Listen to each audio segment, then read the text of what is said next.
Yeah, boy. Get it. Just get it. I just roll out the upper back. You don't really want to roll out your lower back too much because it's sort of like your lumbar spine is sort of a stability joint. Or an area that needs stability, so you don't want to loosen up the muscles too much. You want the twin muscles stay in.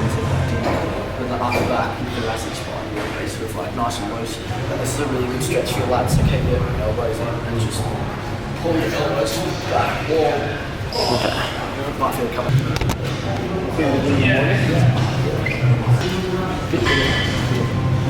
Hips in the ground. Part of the warm up. Rotate the cuffs a bit. Okay. So just external rotators. One rotator cuff, which is sort of the muscles that run around your scapula, your shoulder blade. Basically hold your shoulder in position.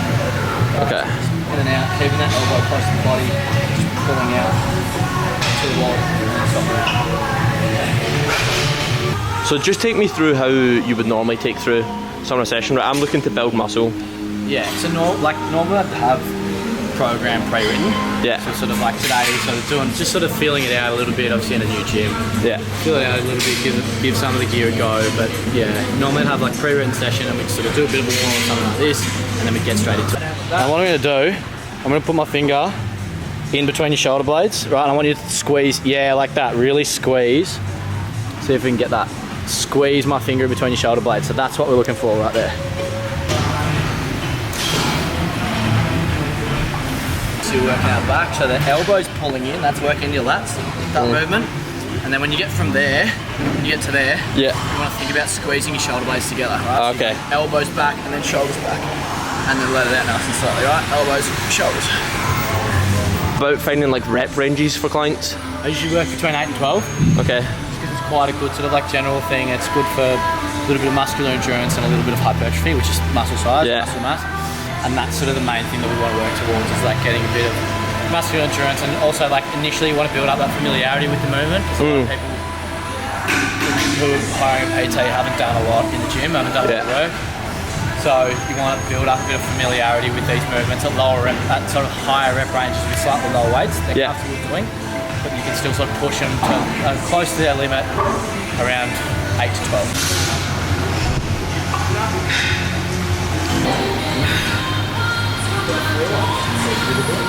What sort of progression do you see with clients each week? Do you try up the weights each week? How do you change it? So you're always trying to increase either the weight or the reps. Okay. So they're continually getting better. Sometimes I can't. Sometimes they're just like, maybe they miss a session, or sometimes they're just not quite there. Make quite enough progress, like haven't rested as well, maybe haven't eaten as well that week, so you can't quite progress, but like ideally you're always trying to up the weight of the reps. Yeah.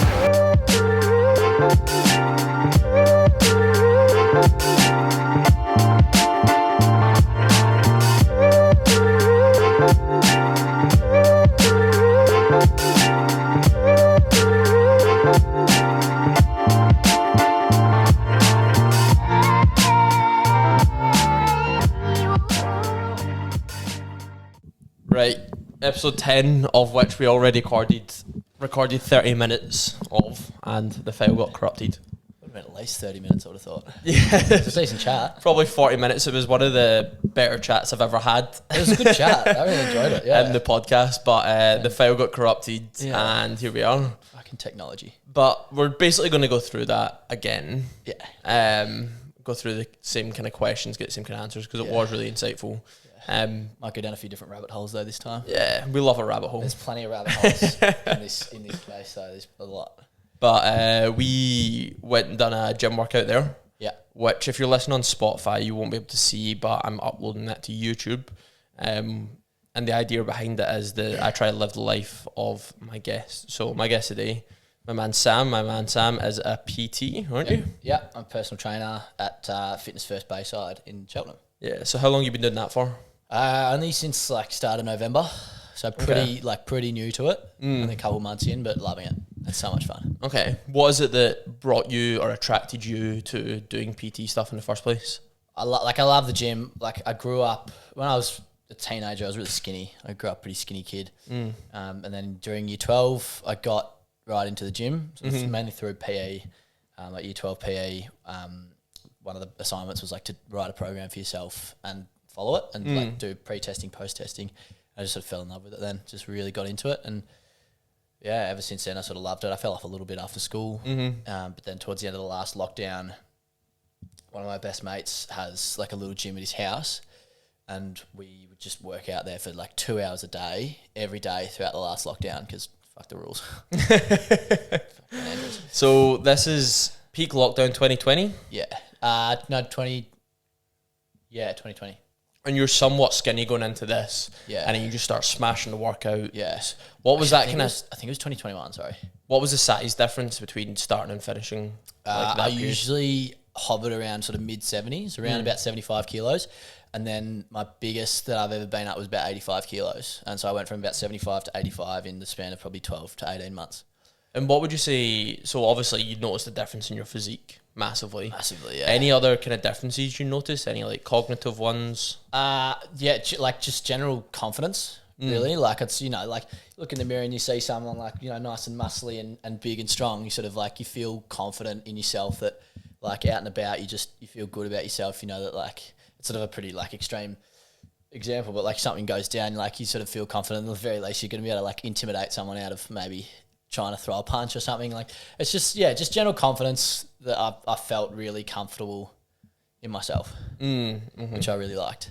So the confidence, the aesthetics. Yeah. And then I think for me, like working out is always about the endorphins as well. Oh, yeah. I know if I don't work out for 3 days, I feel like shit. Yeah. Like I do not feel good after 3 days of not working out. Yeah, no, I'm the same. Like, I can't go more than a day or two without.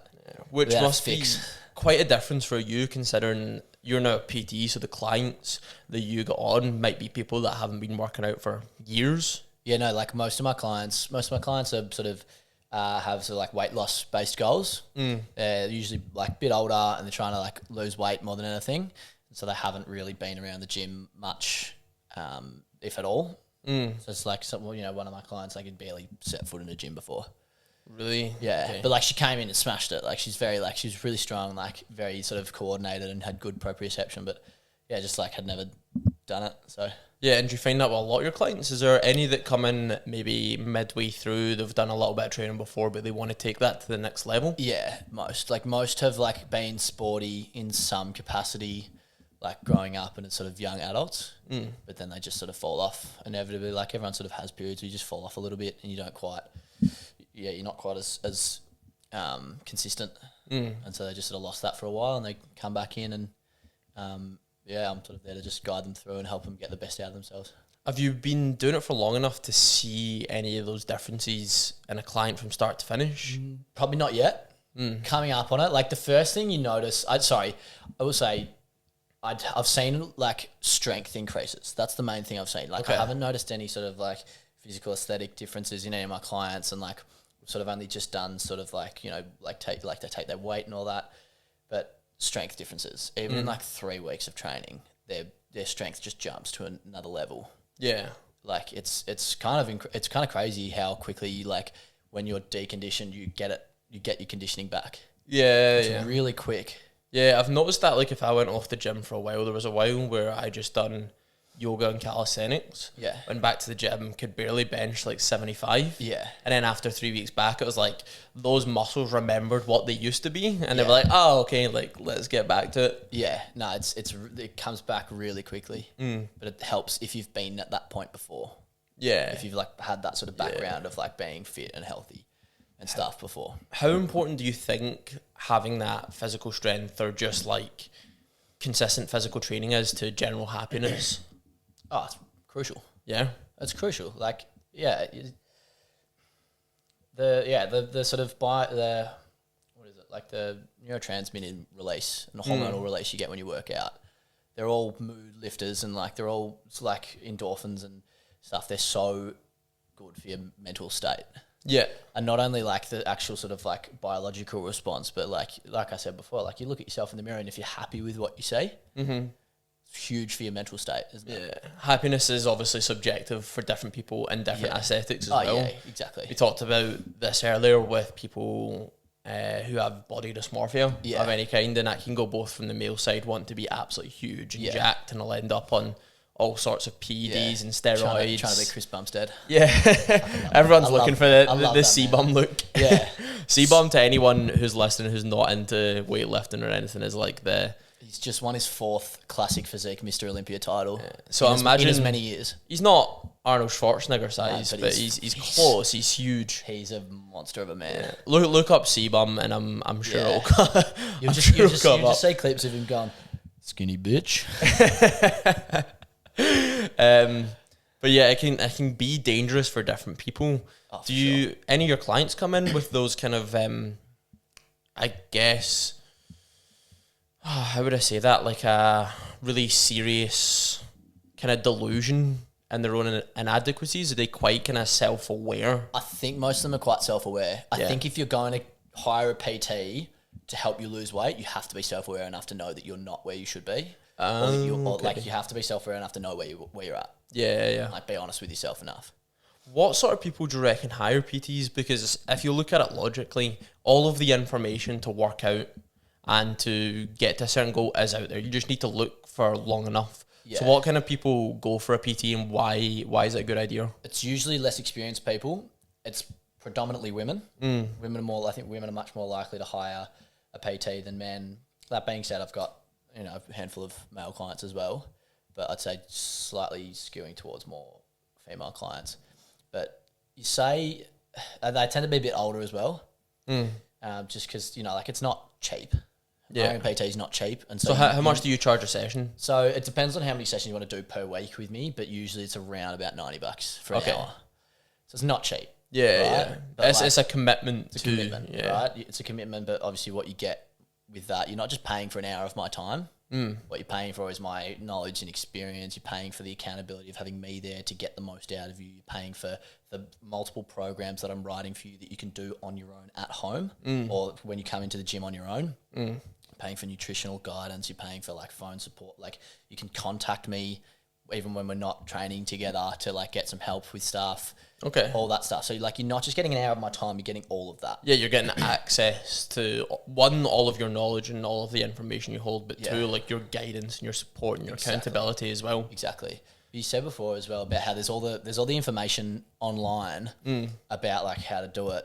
A lot of it's shit. You reckon? Oh, mate, I've seen some garbage. Is there any that stand out to you, like a Men's Fitness mag or something like that, or any particular influencers that? So yeah, it's more like influencers, like Instagram influencers and stuff. The really good ones. There's a guy on Instagram called Lift Run Bang 1. Lift Run Bang 1, okay. Right. Shout out Lift Run Bang 1. Him, and then a guy called Sean Nalawani. Yeah. They're both really good. There's one more, but I can't remember. But those guys are really good. They're super evidence-based in what they say. They're experienced. They're like very experienced lifters, trainers. They obviously like deal mainly in strength training. Yeah. They're really experienced and they really know what they're doing. So like particularly with that Lift Run Bang guy, he posts like videos on Instagram and stuff about different topics, different exercises and all that. And in every single one of his videos, he has multiple scientific research articles cited. Yeah, so he backs up why this everything he says is completely scientifically, like empirically backed. And is that the standpoint you come from? I'm wondering what the mix is. Do you ever see PTs that are working on like a pseudoscience level? Or like I don't think I've been in the industry long enough to know or like to be able to really comment on that, but there definitely would be. There'd be PTs that are not really like using evidence-based sort of techniques and methods. By the sounds of it, you're very much looking at working out from a logical standpoint. Yeah. Here are the tenets you focus on. Here's exactly how your form should be. Yeah. We talked earlier a bit about biomechanics and what importance that is. Could you kind of expound on what biomechanics is and how that applies? Yeah, so biomechanics is like simply it's sort of just like how your body moves. Okay. Right? It's looking at the inner workings of like how a specific joint moves and how to move it optimally. Right, so it's sort of like biomechanics and anatomy sort of go hand in hand. So like understanding the muscles around a joint and the movements at a certain joint is going to help you in your understanding of biomechanics and thus help you in your training because you're going to understand how that joint should move, how to stabilize it, what muscles you're actually using and recruiting. And it's I think having a really good understanding of biomechanics is really, really helpful for training. Even if you're not a PT, just for your own training. And did you get a larger education on that when you were doing your course? Sort of. So my mum's a physio, so I grew up sort of just learning naturally by proxy about the body, right? So I'd have like injuries from footy and cricket and soccer and whatever. And when she explained to you what's happening? Yeah, I'd always ask her. I'd be like, what are you doing? What muscle have I hurt? Like, what can't I do? Why is this hurting? What sort of stuff am I doing? And I was always really interested in it. And then one of my teachers for my PT course, shout out Stuart Bush, the squat mechanic. The squat mechanic? The squat mechanic, yeah. As in he just does squats? So that's sort of like, that's one of his main things. Okay. He's like squatting and deadlifting mechanics, which a massive part of that is core mechanics. Yeah.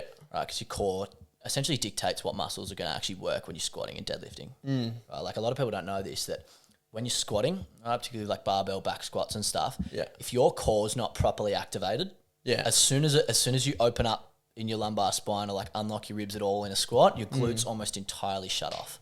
Okay. Entirely shut off. Like so if you're not engaging that core, then the glutes will just shut off. They shut off. The glutes, so like there's two main movers with the squat are your quads and your glutes. Your quads are workhorses. They'll go all day, every day. They will just go. Yeah. Doesn't matter what the conditions are, they'll work as hard as they can. Glutes are divas. They're absolute divas. If they don't have perfect conditions, they don't work. Really? Yeah. So if the core's not braced properly, if you don't have your back in the right spot, your glutes will shut off and you won't get any activation. What's that called when you have an awareness of your body and where it is in space? It's called proprioception. Proprioception, right? It's a big word. And it's a big word, actually, probably 10, 11 letters. Yeah. How do you develop a better proprioception of where your body is? I think general sort of like strength helps because you just gain control. You gain more control. There are certain exercises you can do, things like with your eyes closed. You do sort of like balance exercises or like do certain things with your eyes closed, and you have to really think about where your body is. Yeah. Right. So like reaching out for something with your eyes closed and trying to figure out exactly what you're pointing at. Yeah. Sort of thing. So and like why is that so important to so for example, someone doing deadlifts or someone doing squats, just tell the people listening why that proprioception is so important for doing those movements. Yeah, so particularly with deadlifting, a massive part of it obviously is keeping your back straight, right? Because your torso gets to about that angle at the bottom of a deadlift and then you're pulling yourself up. Yeah. Right? But if you can't tell whether your back is rounded or in a good sort of straight or like in its natural curvature, you're going to hurt yourself. Like you will hurt yourself. In terms of what injuries? You're gonna throw your back out. Okay. Right. Like so, like my teacher Stu, he told us this story about this guy who he taught for a while. He taught in one of his classes, and this guy, whenever they do prac work in the gym, he would he saw him deadlifting. This guy couldn't brace his core properly, and he couldn't flatten out his back. So his lumbar spine, his lower back was always curved. Yeah. It was curved, so he didn't have the hip mobility, and the sort of lumbar stability and thoracic mobility to get his back into the right position to deadlift safely. Yeah. And every time Stu would say, mate, you've stopped deadlifting, you need to work on this. And he's like, yeah, I'm working on it. And then on their last day, when they had one last assessment to do, he comes in a back brace. A back brace, right? Saying, I've hurt my back. I've like thrown my back out. It was a really bad injury. I was deadlifting. It came out of nowhere. And this is after Stu, who is like an anatomy and biomechanics guru, right, has said to him unequivocally, stop deadlifting. Yeah. you can't do it. You're not mobile enough to do it. Yeah. So some people just don't listen though, right? People just don't listen. They're stubborn and they think they can do it and they can't. And you see a lot of ego lifters in the gym as well. Ego lifters are one of my biggest pet peeves. Yeah. One of my biggest pet peeves. There's this one old dude at my gym who he'd be like in his 50s or 60s, and every time he comes in, he limps around, he's got his knees wrapped and his elbows wrapped and he's got wrist wraps and stuff to stabilize everything. And if you're not lifting properly, you don't need that shit because you're going to hurt something else. Yeah. But he throws around this weight, like he does lat pull downs and he's going, ugh. It's like not a lat pull down. He's just sort of like extending his back. He's just extending at his hips to pull it down. Yeah. And he's at the like highest weight. It's crazy.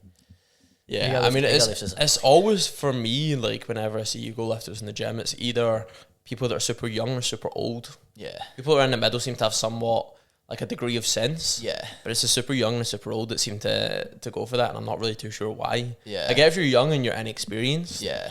I was quite lucky when I grew up. My brother, he went to the gym before me. He's 3 years my senior. Yeah. And he introduced me to the gym and took me to it. And I remember being 16. I think I was 15 or 16 when I started going to the gym, and I didn't want to fuck it too early because I watched a guy go to the gym from when he was 14. He just stunted his growth. Yeah. So I waited a bit, waited till I was 16, started smashing at the gym, and I was probably one of the first people within my age group to start properly going. And because I was going with my big brother, I seen like that massive like increase in growth. You know when you make those newbie gains? Oh mate, where you literally double in size. It's the best. Remember doubling in size and people are like, what on earth have you been eating? Like, who are you and what have you done? Who is this? But it was such a confidence builder, and it still is as well, being able to like carry yourself so well. I want to go in further than that, like to maybe men or guys out there that aren't exercising multiple times a week. They maybe go for a run once or twice and they're just kind of maintaining stuff, but they're not improving or like doing well or focusing on something. What would you say is the reasons for them to go to the gym? The main one I would say is, or a big one I would say is like hormonal. Yeah. Right. Working out, particularly doing resistance training, like heavy resistance training, strength, hypertrophy, meaning size. It's really beneficial for hormone production. And what it does is like, particularly like you say, these guys who don't do legs. Yeah. Right, in the gym, and what they're missing out on is actually they tend to hit a bit of a ceiling with their upper body. So they train upper body all the time. They don't do legs, and they've got these little withered legs like mine at the moment.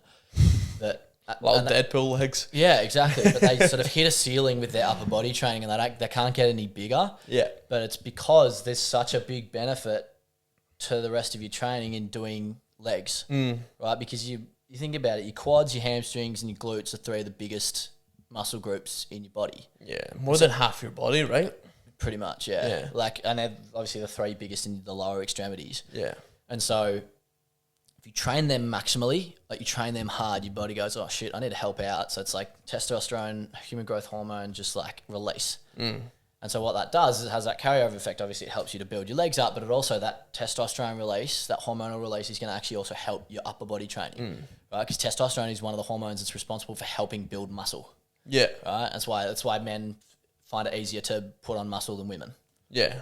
And it's not just the muscle benefits, it's also the mental benefits of that as well. Yeah, testosterone's a really good like mood sort of stabilizer, I think. Or it's good for you. Like it's good to have a good amount of testosterone.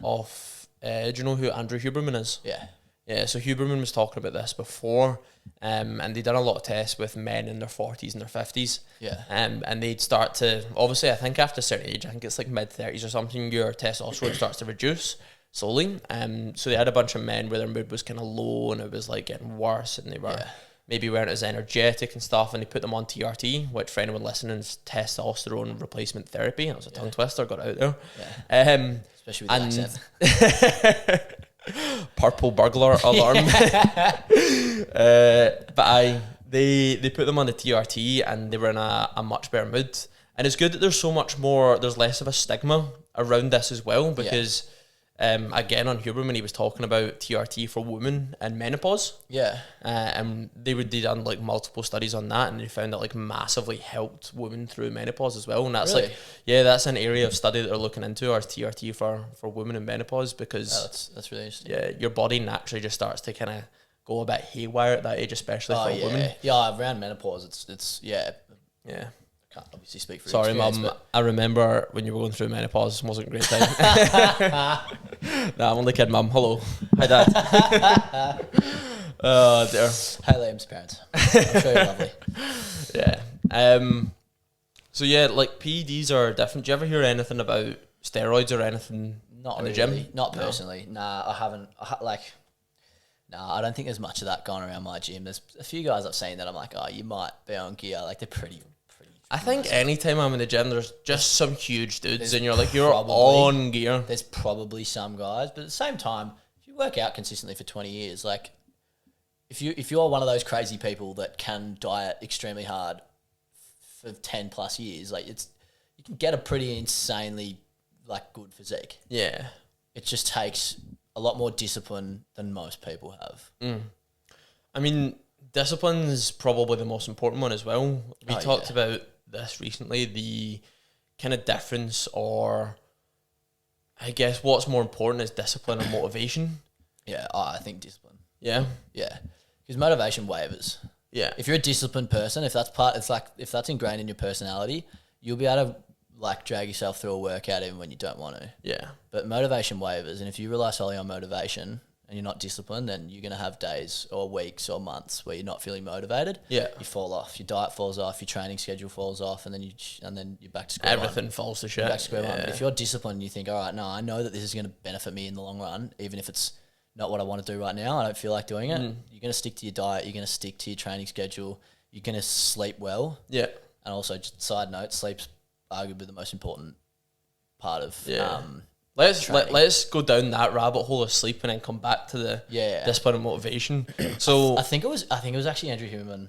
It might have been some other guy, but I think it was him that said if sleep wasn't something that humans actually needed to do to survive, it would be a banned recovery method because of its massive effects. Yeah, that's how important it is. Yeah.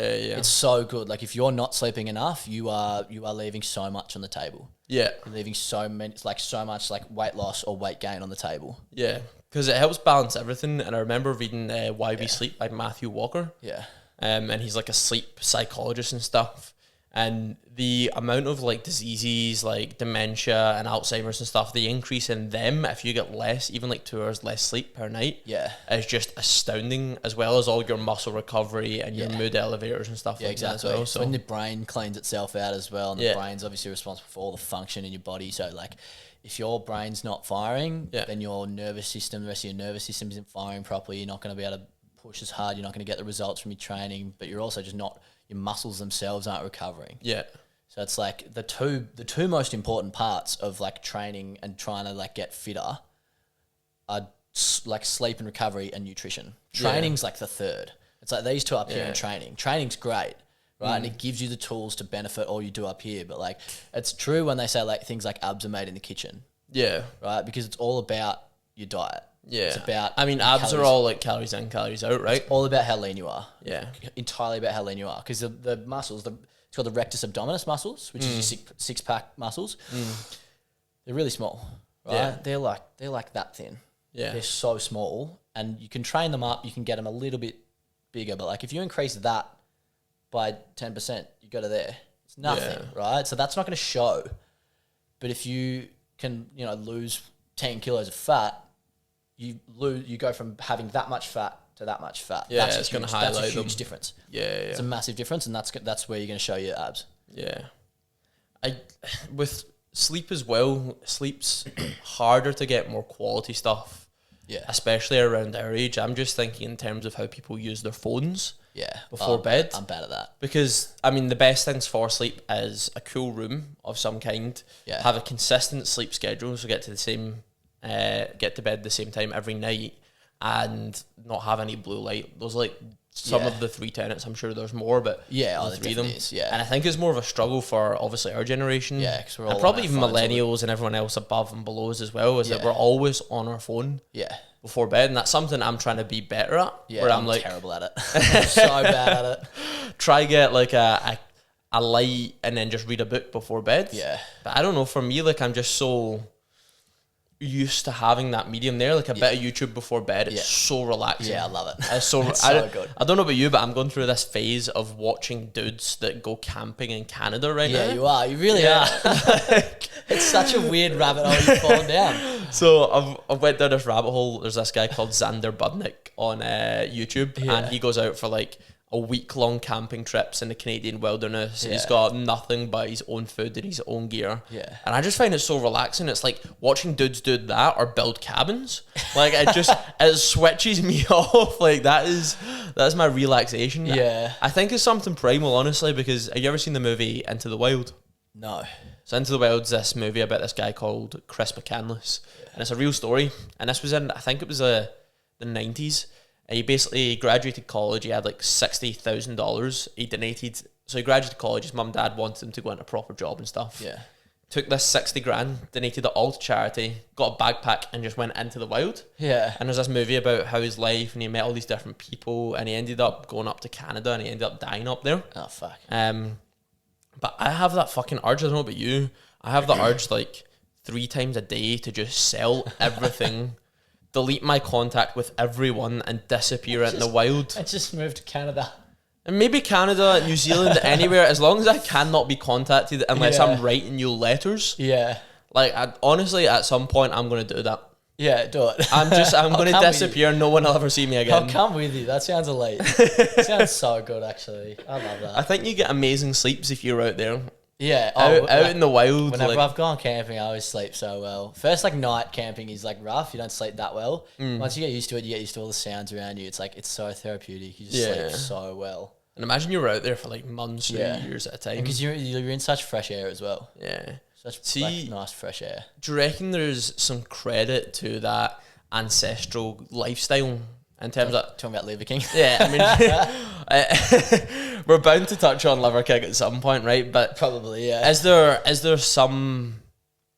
There must be some kind of credit to it, because considering humans have been alive for hundreds of thousands of years, and for 99% of humans' existence, we've been living in that hunter-gatherer lifestyle. Yeah. It's only a recent thing that we've started to live within societies and with technology as well. Yeah. So we're developed to be in the wild, to live in small groups of people, to not have technology, to be running around in our bare feet. Yeah.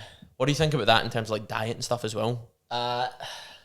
So this is the thing. I don't know if I know enough about the diet, like what that kind of a diet includes. I think it's like meat and fruit. Yeah, it's like meat and fruit, and it's like organs. Yeah. It's organs and stuff. And like there are some organs that do have like a lot of minerals and stuff that are really good.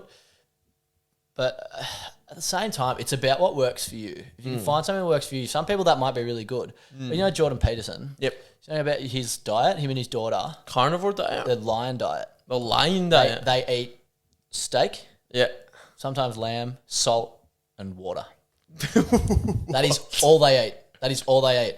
They've both had crazy autoimmune disorders, right? Yeah. Like his daughter Michaela especially, like grew up with, it was like juvenile or like congenital rheumatoid arthritis or something like that. Like was like just had a shocking childhood, suffered heaps, had autoimmune disorders all throughout like high school and college and stuff.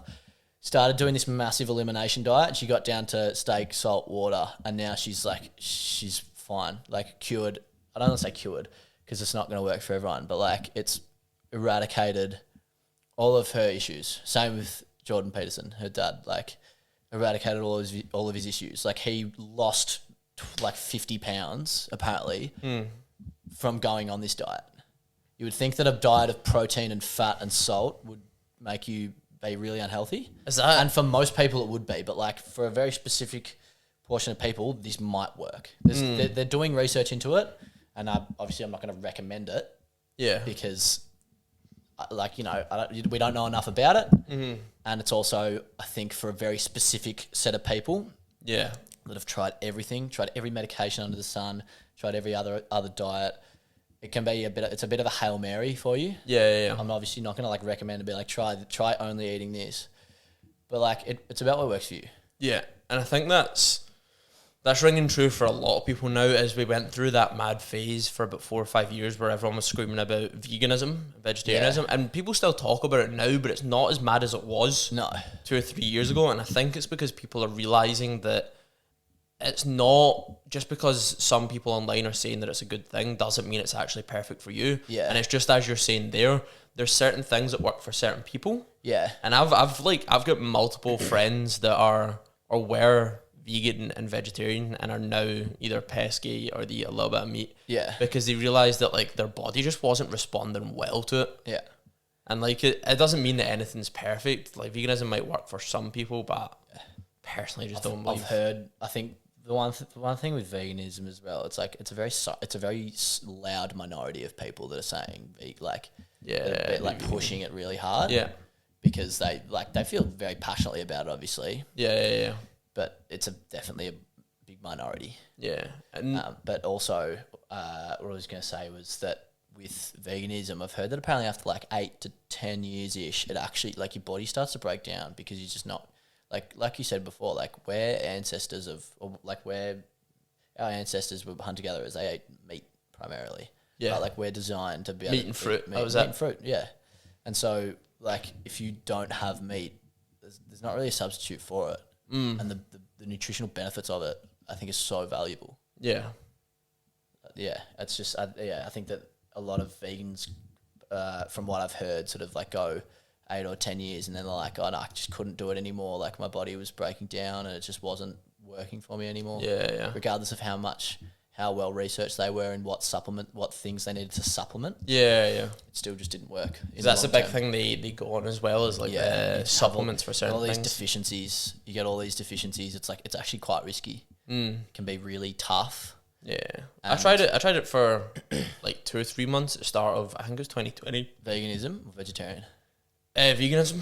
Start of 2021, and I got through like 70 days and I was just shattered. Yeah. Like, I was just exhausted. I was supplementing iron, I was supplementing all sorts of stuff. Oh yeah. And I was just, I was so tired. Yeah. And the other thing is as well, is that, I just completely forgot.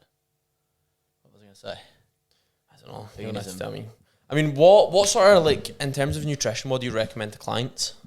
I always try and get them to track their food for at least a couple of days to see what they're eating. Yeah. Because some people, interestingly enough, I actually had a conversation with someone the other day.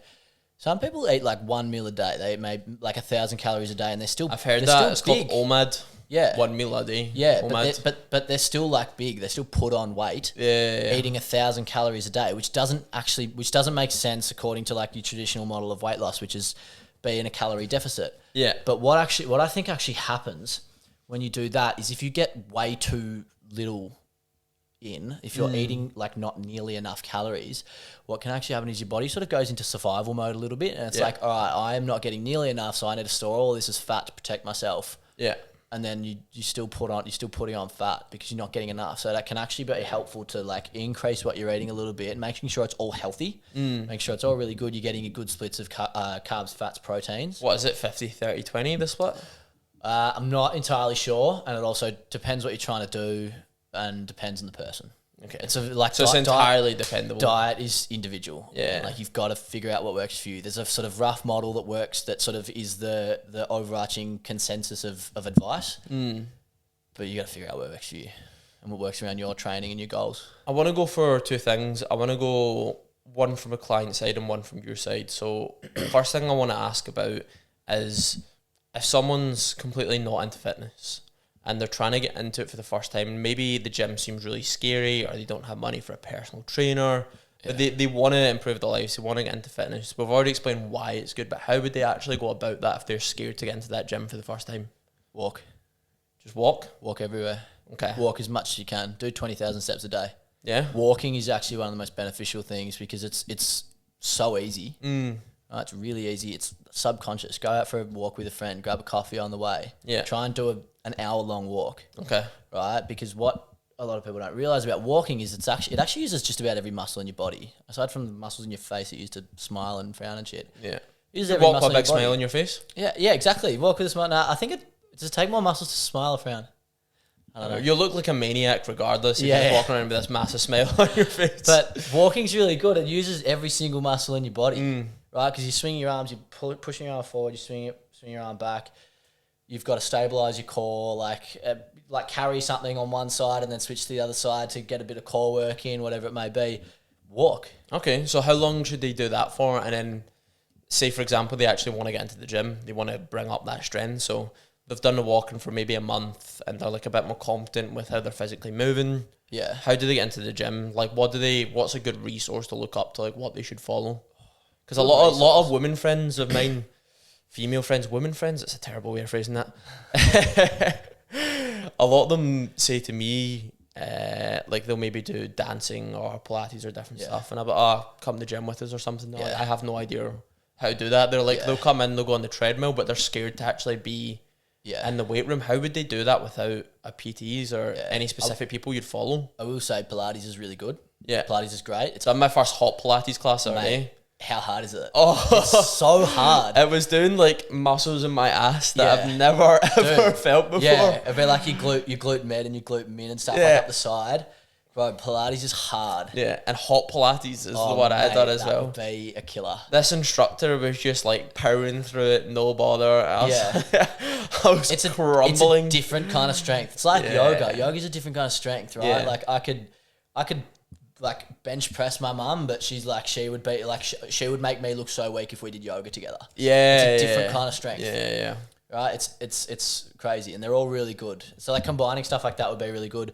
But in terms of getting to the gym for the first time, I would say firstly, no one really cares what you're doing in the gym. Yeah, like it's obviously easy for me to say that, and it's harder to like actually feel like you're not being watched. Yeah, but you're really not. But you're really not. We done this before. We done this today, and we looked like dickheads. Oh, we looked like fuckwits because we were filming each other with the camera while we were working out. So that is part of the podcast. I try to live the life of my guests. We went and done a PT session, and if you're watching a YouTube version, you'll be able to see that. But we were walking around the gym with a camera, filming the workout, and we maybe had a glance or two, but no one really cared. Like everyone just let us go about our own business. They were like, they don't care. Yeah. And for anyone that's never been to the gym before, people don't care. In terms of actually like structuring your workout, in terms of what you do, there is a load of good information online in terms of YouTube channels. I try find someone that is backed by credibility. Yeah. So a certain amount of followers on YouTube specifically, and try look for ones that you were talking earlier about, like science-based stuff. Yeah. So try look for ones that explain what muscles are working and what they're doing and stuff as well, and then follow one of those programs. And even if you're in like 2 or 3 times a week at the start, as long as you're making progress somewhere, and at the gym, you'll probably meet friends or your friends who also go to the gym. Yeah. They'll be like, oh, let's go for a workout together. That's another one, actually. I just ask a mate. Just go with a friend that you know goes to the gym and knows what they're doing. Yeah. Go with a friend, get some advice from them. If you have a friend that's a PT, say, hey, would you mind writing a program or something? Or like, would you mind taking me through 1 or 2 workouts? Yeah. So that you have an idea of what to do. You've got a bit of a flow to a session. But yeah, just like give it a crack. Ask questions to the people around you. Like the gym is actually a really friendly environment. Obviously, like friendly. All the big massive dudes at the gym, they look really scary, but they're all big teddy bears. Those are probably the most friendly dudes. They're always the nicest because they know more than anyone that everyone starts somewhere. Yeah. Right? It's the skinny guys that are trying to lift big that are the dickheads. Yeah. Right? The big massive dudes that are going about their work and like they're really nice.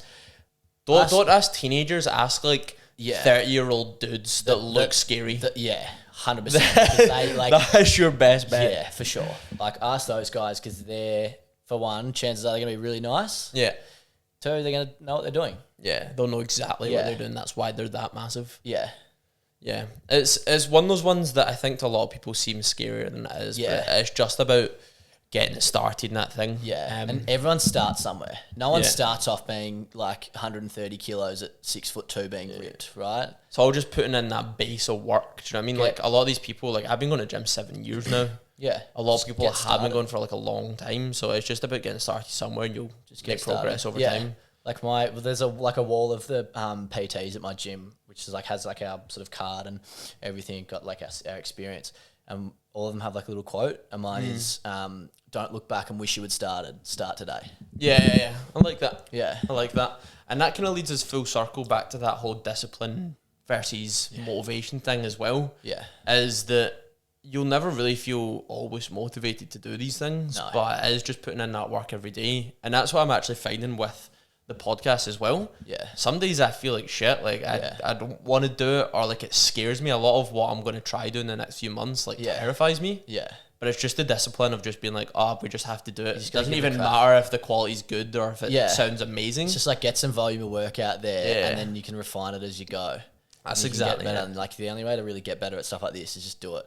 Get experience. Do as much of it. That's what I'm trying to say to a load of mates.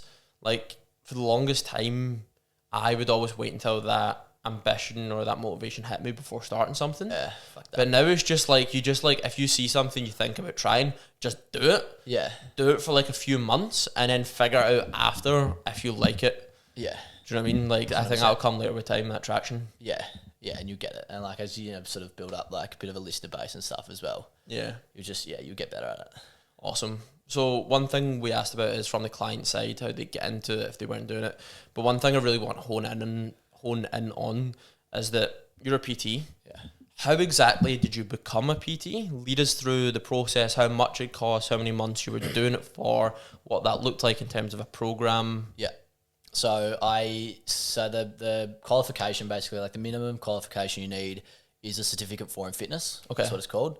I did mine with the Australian Institute of Fitness. It was really, really good. If anyone listening is considering being a PT, would recommend AIF.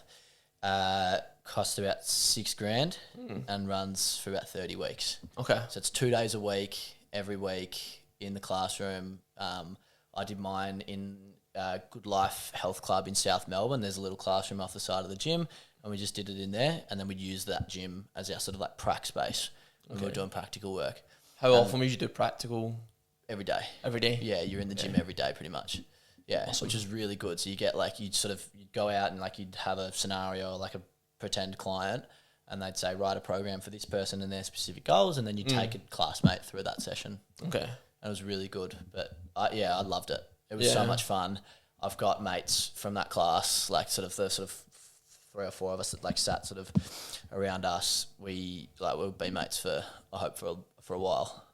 Like they're really good friends, and I'm very grateful I made those friends there. And it's perfect because they're so aligned with what you're doing and what they're doing. Like you're going in the exact same direction. Yeah, exactly. And you're all looking, like the great thing about being a PT, I assume anyways from an outside perspective, is that you're looking to improve both the life of yourself and of other people. Absolutely. It's quite an altruistic pursuit as well. Yeah, for sure. But the other thing is, like with you, obviously with uni, like I did uni before I did PT. With uni, you've got 4 subjects a semester if you're full-time. You've got a different class for each subject, and you're in there once a week, and it's a bit shit. You don't know anyone. So just get in there, get your head down, and just sort of, like, rock up if you can be bothered. And you don't really make, like, it's harder to make friends. And I wasn't, like, when I was at uni, I wasn't, like, as outgoing. I wasn't really that outgoing. I wasn't, like, keen to, like, make all these uni friends and join all these societies and stuff. So I just went in, had a shit time, and put my head down and just, like, rocked up. Sorry, you had such a shit uni experience. Oh, no, it wasn't, like, that bad. I mean, the second 2 years were all online because of COVID, but it was more just like, because you don't have that sort of like familiarity and consistency with seeing the same people at uni. It's just like, it's a bit harder. It's a bit like the environment's not quite as, I guess, supportive, friendly. It's just a bit harder to like really be yourself. But with my PT course, I found that I could really like get to know these people and like really be myself and enjoy being myself around new people. Awesome. So you're in there for a long time. You paid $6 or $7,000? Yeah, it's about, I think it ended up being 6. You're in there for 32 weeks? 30, I think it was 30 or 32, yeah, something like that. Okay. 2 days a week. You're in there 2 days a week. 9:30 to 4:30, but you're usually done by like 3:30 each day. You get that certification after. Yep. At that point, you're officially a PT. Yep. At that point, do you go to a gym and say, I'm a PT, here's my qualifications, kind of train in your gym? Well, most people would. I actually sort of got like recruited or scouted to work at my gym. So my now PT manager ran a few sort of like optional workshops towards the end of our course for us, and he like just sort of like during the workshop we just had a bit of a chat, and like he was saying that he works at the Fitness First that's closest to me, and I asked if I could do some of my experience work there, because you've got to log a certain amount of hours like shadowing actual PTs with clients, practical stuff. Yeah, so like getting some on the job experience. So I did that. I did some with him and some of the other PTs there, and just sort of through that, having chats with him about training and about like my interest in like biomechanics and stuff. He really liked me, and he said, "Oh, look, I want you to come and work for me when you qualified." Awesome. And so it was really good. Got scouted. Got Unreal. It's like getting scouted for a football team when you're younger. Like, it felt good. It was good, yeah. So you get scouted for this. You're now part of that gym. How do you get clients when you're a brand new PT? How does that work? So the gym. So I pay rent to the gym. How much each week? Can you reveal? I don't know what I'm paying at the moment. There's a build-up phase.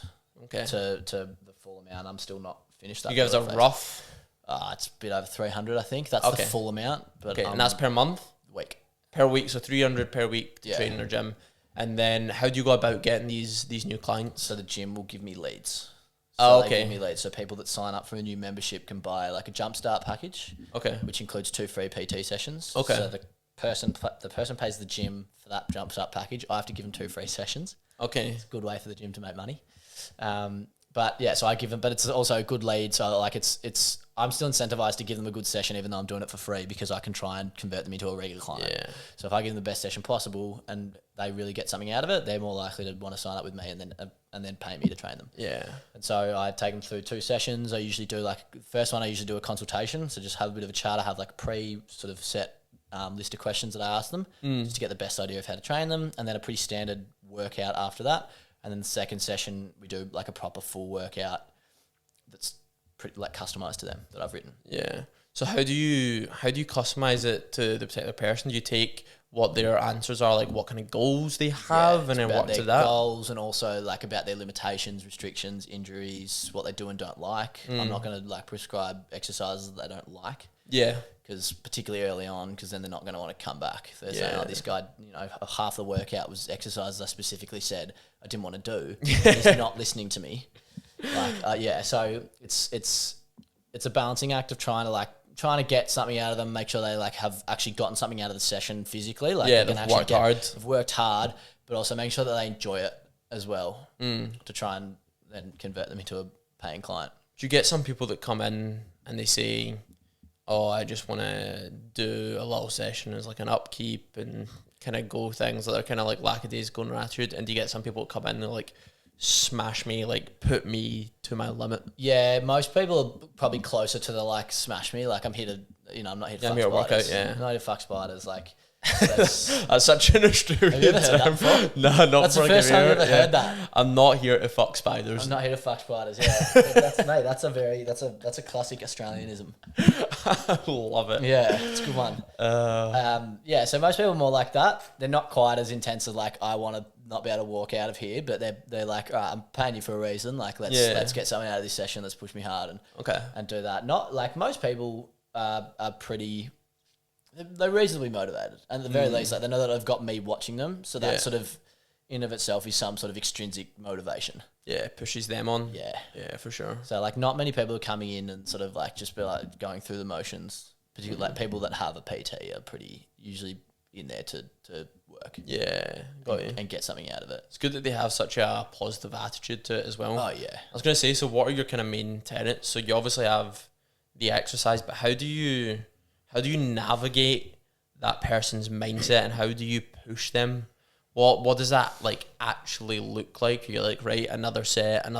Like, how do you actually motivate the person? Do you explain a bit around the psychology behind it? Because you've done psychology as well. Yeah, so at uni. So does that have an influence within your... A little bit. I probably use it a bit more subtly, and in ways that I probably don't really clock onto myself.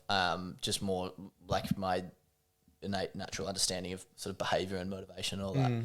But it's similar to diet. It's like it depends on the person. Okay. Each person gets motivated by different things. Would you say you're good at reading the people? Yeah, reasonably. And they also sort of tell me, right? Okay. Like one of my questions in my consultation is like, what do you expect from me or want from me as a PT? Yeah. Right. So some of them will be like, I want some guidance and some help. I want you to like, help me program stuff. Some of them are like, I want you to stay on top of me. I want you to push me really limits. Hard. Like I'm not, I'm paying you for a reason. Like get the most out of me. Okay. So it depends on the person, but a lot of the time it's sort of just like during each set, it's motivation. It's like it's particularly early on with clients. I've probably got a better idea of where their limit is than they do. Okay. Right. Because a lot of them are deconditioned. They haven't worked out for a while, but like I can tell just by how quickly the bar is moving whether they're actually fatigued, whether they're actually at a 7 out of 10 RPE or they're at a 9 out of 10 rate of perceived exertion. Expand. So it's how hard something feels. Okay. Basically, like how much you're exerting yourself. Okay, got you. So that's how hard something is. So like after most sets, I ask my client like how hard was that out of 10? Yeah. And they'll say 8 or 9. I'll be like, that was 6. That looked like 6. The last rep was quicker than the first rep. There was no way that was a 9. Yeah. So like it's a bit of that. It's a bit of understanding that they probably don't know where their limit is, and they don't know that I'm actually asking them to say like 10 is their limit, that they can't, meaning they can't push it anymore. Yeah. So it's sort of like that, and also like another good one is asking how many reps in reserve they had, so how many more reps they could have done. Yeah. Okay. And they'll say maybe 2, and I'm like, it's a 10. Yeah, okay. So like, yeah, particularly early on, like no one knows where their limit actually is. I think it's something you do learn over time with going to the gym. I still don't really know where it is, where mine is. Some of it, like, it's just like you get to that level of fatigue when you're like repping high, maybe you're repping 10 or 12, and at the end of it, you're still exhausted. But if you really, really keep going, you've probably got another 2 or 3 in you. Yeah, at least. Yeah. It's a bit crazy to think of like the human body's potential. I was listening to a podcast with David Goggins the other day. Yeah. And just some of the stuff that guy does is incredible. Yeah. For anyone that's listening that's not heard of David Goggins, he was a guy that was a big fat nothing until he was 24. That's how he describes himself. And then at 24, he joined the Marines, and he was part of the Marines and all sorts of other things. He lost like 100 pounds in like a matter of months. Yeah, a matter of months. And then he came out of being in, I think it was like the Navy SEALs or something, and he signed up for a 100-mile race. And he done this 100-mile race while he was in like bodybuilder form. Yeah. And by the end of it, he was like pissing black stuff. Like he broke all the bones in his feet. Yeah. Everything, like just completely crippled himself. And he finished this 100-mile race, and he just does crazy stuff like that. One he done recently won the Moab 240, which is a 240-mile race through the Nevada desert in the US. Oh no, 240 miles, and he came in second apparently. But I was listening to a podcast with him the other day, and he's another one that goes on about discipline. Yeah, and he's the most disciplined guy in the world. He motivates me. I'll listen to him, and I'll feel like ass or something, and he'll be like, yeah, it doesn't really, no one cares about how you feel. Like, you've just got to go out and do things. You just got to do it, yeah. Yeah. I really like him. I think that, like, he's very inspirational. He's done some pretty insane things. Yeah. The one thing I'll say, it's like, I've heard of him, like, there's this guy that apparently David Goggins lived with this guy, and he was like, all right, Jesse Ankler? Might have been. He was like, every day that Goggins is here, we got to do something shit. We got to do something that sucks. Yeah, it's Jesse. And so he's doing like, he does like 7 pull-ups, and Goggins is like, all right, we're not leaving until you do another 100. Yeah. And it's like, and he's like, oh, the limits you're putting on yourself, it's like, it's all in your mind. It's like, yeah, but your muscles also aren't strong enough to do 100 more pull-ups. Like, however fucking strong your mind is, your muscles aren't that strong. Like, I agree that you can do more than you think, but there is a limit to that in a sense, right? You're a lot stronger than you think. But like, I don't think we know yet. Like, I get that get that there is, but like, have we ever pushed ourselves to a point where you're just like, I am crippled? Like, no, like our bodies are capable of so much more than we give them credit for. Oh yeah, 100%. Like, put it this way, right? Neither of us would like to run a marathon tomorrow, right? No, I couldn't. You're like, you couldn't. But if someone put a gun to your mother's head and was like, you need to run a marathon tomorrow, you'd run that marathon. I'd try. Easy. No, you would do it. Your mum would be alive. Your mum would be alive. I'm sure she would, yeah. I'm sure I'd get through it on a recently broken ankle. My point is like, it's just like a lot of it is mental. A lot of it's mental. Your body. You hear these stories about mothers ripping like a car off their child or something when it's burning. It's crazy. And it's just because like the body is just capable of these crazy things that we're just not unlocked. Yeah, that's actually a really cool point, because I heard this thing a while ago. Apparently, if your muscles actually contracted at the full force that they're capable of, they'd break every bone in your body. Really? Like, your muscles only really contracted like 30 to 40% of what they are actually capable of pulling out. Yeah. So like even your quad, I think, could potentially like snap your femur. So it's just and that's the strongest bone in your body. Safety measure, pretty it's much. Literally like your own like sort of like power cut. It's a lot of fuse box inside you. It's just like not that hard. Like, it's just a limiter. Like, Unreal. Yeah. What I was gonna ask is like, where do you see yourself taking the PT thing? I'm not entirely sure at this stage, just because I'm really new to it. I haven't given that much thought to like what 10 years time looks like. I've got a few ideas of what it could look like, but at the moment I'm sort of just trying to like really hone in on now and make sure that what I'm doing now is like in my best interest, and like working really hard to like build up clients and just, you know, earn some money. Yeah. But I think ideally I'd like to sort of go out on my own and do similar to what Stu, my teacher, does. So he just sort of works for himself. He has his own business, the Squat Mechanic, which I said before. He sort of just rents his own gym space in Fitzroy, I think, and just trains people one-on-one there, charges ridiculous amounts of money. but he's that good that it's worth it. Yeah. So doing something like that with a real emphasis on like biomechanics and anatomy and like really understanding movement as well as possible, so that my clients like come away moving as well as they've ever moved in their life, whether they're 20 or whether they're 60. It sounds as if a lot of what you're looking to do stems from a curiosity. Yeah. Into just how this body works and how we can optimize things. Yeah. Is that fair to say? It is I think stemming from a curiosity. Oh, absolutely. Yeah. Like I've been thinking for a while. I'd love to like do some work with like cadavers and like dissect. What cadavers? Like dead bodies that have been donated to science to be dissected and like studied.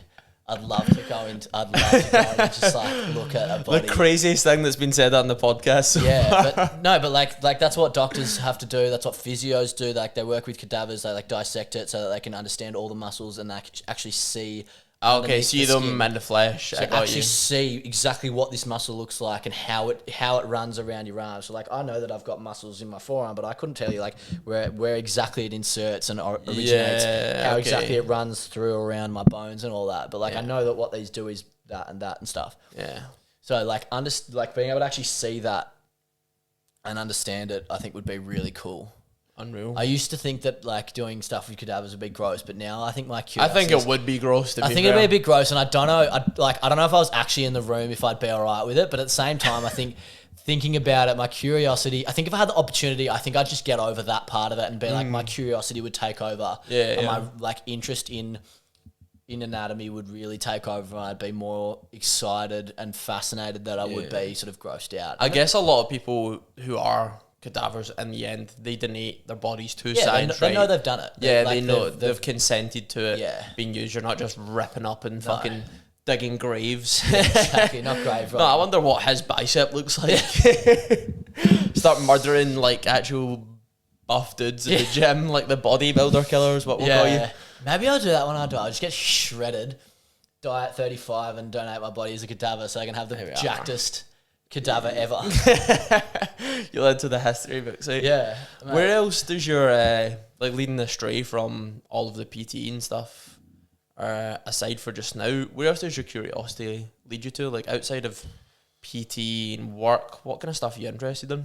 We were talking before about like this. I've sort of recently found these sort of, I guess you'd call them conspiracy theories. Yeah, no, they are conspiracy theories. But I think that they're more well backed than traditional conspiracy theories, right? Like I'm really fascinated in the idea that like the ancient Egyptians either didn't build the pyramids themselves or that they had access to some crazy advanced technology that we don't know about that's been lost to time. But like what would suggest that? The sheer size of the rocks that they moved, right? Like, was it not just slaves? Was it not just like... Yeah, no, but like these stones are like dozens of tons. Yeah. Getting them all the way up there. Like to get it to the height of the top of the pyramid, you'd have to have an inclined plane that's kilometers long. Yeah. Like, so more like longer than is feasibly possible. Yeah. Right? And so the other thing is like I don't know enough about this. I just find it really fascinating. I watch a lot of videos on it. But if you multiply this like different dimensions of the pyramids, like the main pyramid by I think it's 43,200, you end up finding like the dimensions of like the diameter of the Earth and the equatorial circumference of the Earth, and it's like it's too precise to be a coincidence. But like, what significance does the number 43,200 have? I think it's I don't know exactly. I think there is significance to it. I don't know exactly. But I think it's just the fact that the same number multiplied by all these different dimensions of the pyramids gives you different dimensions of the Earth and all this stuff, right? And there's like this sort of like line around the Earth that's on like a bit of an axis that has all these different like ancient architectural geological sites, like the site where some people think that the lost city of Atlantis is. Which I think is in like northern Africa, like northwestern Africa. Okay, lost city of Atlantis? Yeah. Like, what, is that the one that's supposed to be kept under the sea? Yeah, so the lost... So the Atlantis, it's theorised that like Atlantis was like this great civilization and there was lots of different sort of like cities around sort of, I'm assuming like Africa and like sort of Asia, Europe area that were part of Atlantis. But the one sort of the main city, like the lost city of Atlantis was... some people think it's at this place which is called the Richat structure. Okay. Which is sort of like this. It's got like these rings, and the how it's sort of formed. The Atlantis was supposed to be made of 5 like concentric rings. I think 3 of land and 2 of water. And the sort of makeup of the earth and stuff there is consistent with there being 3 rings of land and 2 of water there. Okay. But yeah, the other thing I love, the other really interesting thing about this is, I think his name's Brian Hancock. He's got a Netflix series. That rings a bell. He's been on the Joe Rogan podcast. Brian Hancock? I think is it Brian Cox? No, Brian Cox. I think it's Brian Hancock. Could be wrong. But there's this, I think reasonably well like agreed upon thing called the Younger Dryas impact theory, which is basically what they think happened was at the end of the last ice age, which was around 11 or 12,000 years ago. Something impacted the earth and essentially ended the ice age, and it was it essentially, I think, precipitated one of the largest recorded rises in sea level ever. Yeah, because it's ending the ice age. Yeah. Yep. So the sea levels rose. A lot of land bridges across countries and continents closed as well, and that is one of the reasons why a lot of these like the people that like sort of believe this stuff and like sort of look into it are like they're sort of shunned from like the society from these like sort scientific communities because it's not the sort of consensus, it's not the academic consensus, and if you go against traditional academia you tend to be sort of shunned because you're trying to prove everyone wrong, and no one wants to have their theories disproven and their work torn apart. But so these guys that sort of are looking into this, they think that this rise of sea level was actually one of the things that either destroyed all this ancient technology that was responsible for things like the pyramids and all these other like different structures and things, or it killed off an advanced ancient civilization. It was which isn't completely. It's not unbelievable. I don't think it's unbelievable at all. I think it's extremely reasonable, and I think that the a lot of occurrences it can't be a coincidence.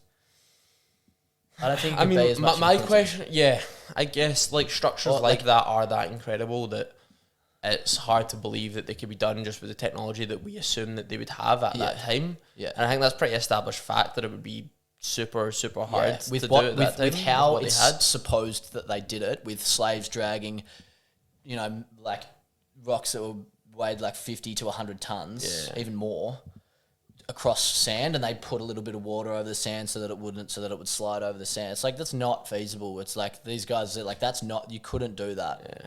You actually couldn't do that. You couldn't lift those stones up that high. One of the things that this guy said was that potentially there's a lot of sort of like ancient Egyptian like readings and stuff about like sort of Egyptian priests essentially using like chants and like sound, and he thought that maybe there was a way that they used sound to elevate these stones, right? In a way that like in a form of technology or something that we can't even conceive because it's not our traditional idea of technology. That'd be crazy if that was possible, or if it becomes... It'd be magic. I mean, we talked about this earlier as well, but there's... if you look up the Library of Alexandria... Yeah. It was this library that I think it was in Northern Africa or like somewhere in Asia. It might have been Rome or Egypt or something like that. I think it was beyond Rome. I think it was in Egypt. Yeah, I think it was in Egypt. And basically they had this massive library and had all these texts from Greece and Africa and India and the ancient Egyptians, and I think it was Caesar tried to take it over and they didn't let him in, so he just burned everything, and it burned down this massive library with all this knowledge and all these teachings from these ancient civilizations. We had access to that, to all that information. Which is crazy. This wouldn't be a debate anymore. We'd know. We would probably know. Like, that stuff probably would have been in there. Yeah. Do you reckon if you had a time machine, like, what civilization do you reckon you go back to? Oh, God. Honestly, maybe ancient Egypt. Yeah? Yeah. I think just because we have such little idea of how that actually worked, what it actually looked like, it would be the most... interest, satisfy that curiosity of like how we got into it. Sorry, the one thing I forgot about like ancient Egypt is the Sphinx, right? The Sphinx statue near the pyramids. the head of the Sphinx is a lot smaller than the body. And what some of these guys think happened is that the Egyptians actually discovered the Sphinx. It was already there. It was already made by this ancient advanced civilization. And what they then did is they carved the head into the head of a pharaoh. And that's why the head of the Sphinx, if you look at the Sphinx, the head doesn't match the proportions of the rest of the body. It's small. It's quite small. And so potentially they came across it, they found it there, and they carved the head into the head of a pharaoh. I honestly have no comment. I have no idea. Yeah. I don't have enough knowledge. We need someone that's like an anti-conspiracy theorist to like sit here. Yeah, like but they'll shit all over me because I don't know enough about this stuff. Egyptologist is what we need on the podcast. Yeah, but they're from the conventional academia. They're from the hoity-toity stuffy sort of. I think that's what all the flat earthers would like rebuke as well. Yeah. Is like, they're hoity-toity. Yeah, but like flat earth is a refutable theory, right? Like, there's no way to definitively refute any of this stuff about like ancient civilizations because we don't know, we can't know. But like flat earthers, that's a refutable theory. Yeah. One of my friends actually was a flat earther. I had a conversation with her one New Year's Eve, and we like really got into it. It was really funny. Yeah. And I was quite drunk at the time, so I was sort of like, I was just in the mood for a deep chat, and we had this really good chat. But yeah, it was so strange. She was saying like, oh yeah, no, like I definitely believe in God, and it's like he made the earth flat and all that. And I think she was like against like same-sex marriage and stuff. And I was like, you are the weirdest chick I've ever met. It was so strange. She was like, no, dude, the earth's definitely flat. And I was like, are you fucking well in the head? Have you recently vacated your skull? Mate, you use so many Australianisms there. Yeah. I think see the Australian language, like you've got so many ways of saying things that I just absolutely love. I love the servo and arvo thing. Bottle, that's a good one. Like there's so many little things. Can you teach me some Scottishisms? Scottishisms. You know what patter is? No. Patter's like your way of being funny. Oh, okay. So if you've got good patter, like you're a funny guy. Yeah, if you like. Yeah, you might say like in Australia, like you got good chat, or that's good gas. It's good patter, aye. Good gas, good banter. Like that. Patter's that good one. Patter. I'm trying to think what else. Scoop's like alcohol, some booze. Yeah. So you're like, what you scooping tonight? You scooping tonight. Yeah. But I don't think these are Scottishisms, these are Glasgowisms. Right. Yeah. Is what they are. Yeah. I'm trying what else. Those are probably the two that come to mind first of all, but the Scottish accent, like people love it in Australia. For anyone that's listening from Scotland, like you come out here and just everyone comments on it. You always end up striking up a conversation with people just because of your accent. People love it. Yeah. Have you found that you've sort of like tried to target like talking to like particularly out, like you try and like put on the accent around like some pretty girls so that they like, hear you and then start a conversation with you? I'm not gonna lie, right? I've not put it on more. But you definitely try and make them aware of it. Like you try to be loud enough so they hear you. Throw it in. I'll be like, when I was back in Glasgow. I'll maybe throw that in now and then, but I've not done the whole put it on more. Yeah. But I think I'll have to at some point because people do love it. Like girls I think it's definitely noticeable enough that you don't have to put it on more. Yeah. Women go either way with it. Women either think it's really unattractive or really attractive. Yeah. And I guess that's just the way it is. But I think there's just always something sexy about someone from a different country. Yeah. Like when I was back in Scotland, I've seen a girl from Australia for a while, and it was just attractive because she was from a different country, just something different. Do you know what I mean? Oh yeah, for sure. I think it's always better to be a little bit unique. And I think that's true of, we talked earlier about being bold for 2023. Yeah. Like that's my plan for this year, is to just be bold with everything. Like if I want to wear something, I'll wear that.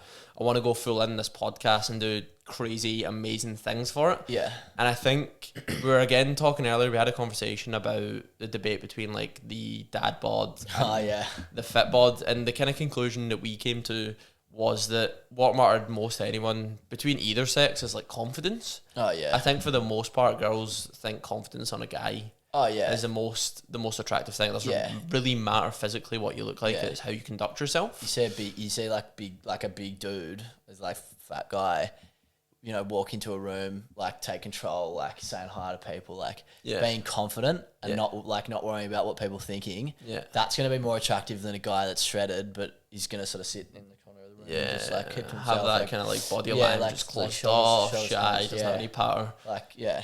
I think that's I think that's the rule for 2023, and this isn't just for relationships like sexually. I think just everything, just be bold. That's what I'm going for 2023. Just like, I'm sick of living a mediocre life. Yeah. I want to do some crazy stuff. Like, I want to do as much as I can and actually put an effort in. So. Yeah, no, you know, I'm gonna join you on that. I'm gonna be bold this year. Yeah, I'm gonna do also, mate, I think we're gonna get the message out. I'll try to convince everyone to be bold. If anyone's listening to the podcast and be bold, and they're thinking of having a mediocre year, don't be bold. Try new things. Fuck mediocrity. Sell everything. Fly across the country.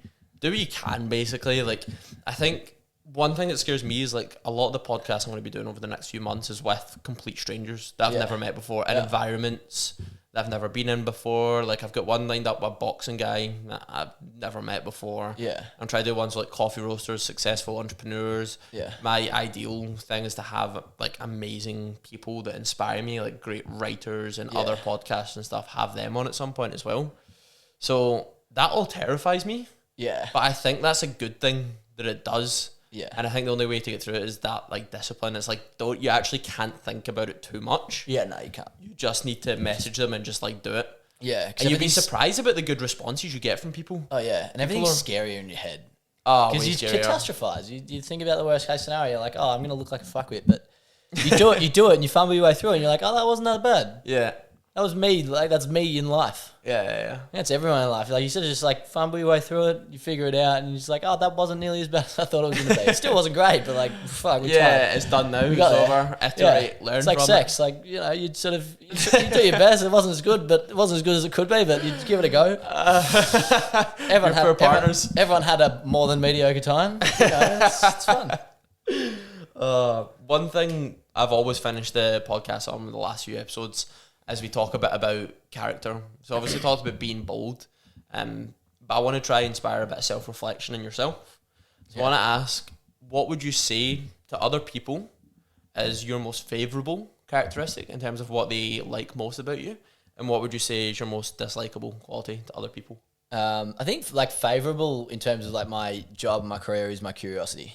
I think I'm extremely curious, and like I try to really take it upon myself to ask questions, be very curious and like open-minded, and like anything anyone had to say, particularly people that are more experienced than me, listen. Yeah. Be curious, ask as many questions as possible. And then in general, I think I would say my best quality is sort of, I guess, like stoicism. Okay. In a sense, I think I'm reasonably like calm and level-headed most of the time. I don't get phased that easily by stuff. Like if shit hits the fan, I don't go panic stations, at least externally. And I think that in an emergency, I'm reasonably calm, which in turn helps others. Have you read into like the philosophy and stuff of stoicism? Not much. I've really heard a little bit about it, but I think it's a good quality to have. Yeah. I think it's a really I'm sort of like glad that I like can sort of be like that. Because I think it's just valuable to not let things get worked up, or like not let things get you worked up. Like particularly just like in an emergency situation, you need to be calm, you need to be thinking clearly, and I think I'm reasonably good at that. Like I put two and two together pretty well and be like, all right, this is the best course of action now, and like I'm quite logical as well. Yeah, I think that helps with it. Like I'm very logical. Massively. I'm extremely logical. Like I'm quite intuitive, not as much with people, but with things. Quite intuitive. Okay. And so I can sort of say like, oh, that just happened because of that. Big deal. This is what we're going to do. Yeah. So you could be in a situation, it's already gone to shit somewhat. Yeah. But you're like, okay, we're here now. Yeah. How do we progress from this point? It's like why are we shitting ourselves about why it happened? Let's figure out how to fix it. Move on from here. Yeah. Which not everyone reacts well to, because some people are very emotional. Yeah, and they're like, oh, how could this happen? Yeah, and start panicking and don't look at it the same way. Yeah. Okay, that's an awesome quality to have. What would you say your quality that you'd need to improve the most on? I think I miss opportunities because I get in my own head and I don't know, like sort of, I guess, get a bit scared. Okay. Like I think being bold is a good goal for me this year because I think that I've in the past played it safe a bit too much. Haven't taken that many risks. Yeah. And I think that it's always been something I've wanted to get better at is like just being a bit more bold, being a bit more ballsy and outgoing. Outgoing, like, yeah. How do we push ourselves? Yeah. And like the ones that come to mind is like I've probably missed chances with like half a dozen girls because I just couldn't get it up to like ask them out. Yeah. And they're like girls that I was like very interested in, but I was just like, oh fuck, you know. Yeah. And what's the worst thing that can happen? That's the thing, but like, it's sort of just like it's such a weird psychological but you barrier. psych yourself out of it, and you're just like, oh, what if I say something stupid? What if I look stupid? What if I, you know? It's just it's that sort of thing. So I think being bold is a very very fitting sort of tagline for my 2023. Awesome. Stoicism, being bold. Yeah, I like it. Good way to sum up. If we we were to summarise this podcast, this specific one we've done today in 3 words, what do you reckon we'd do? Oh, into 3 words, fun. I'd say curious as well. Curious is a great word, I think. I think we need to come up with one together for the last one. Does rabbit hole count as one? Yeah, rabbit hole. Yeah, rabbit hole is a fun, curious rabbit hole. There we are. are. You didn't give me a word as well. You gave the girls all a word to like describe themselves. I think curious is perfect, mate. Yeah. Just based on this conversation we've had now. Yeah. Curious. Yeah, I like it. So fun, curious rabbit hole. That's it. All right. Awesome. That's us finishing the podcast. Thank you for coming on. No worries, mate. Thanks for having me. Appreciate it. It was a pleasure. There you are.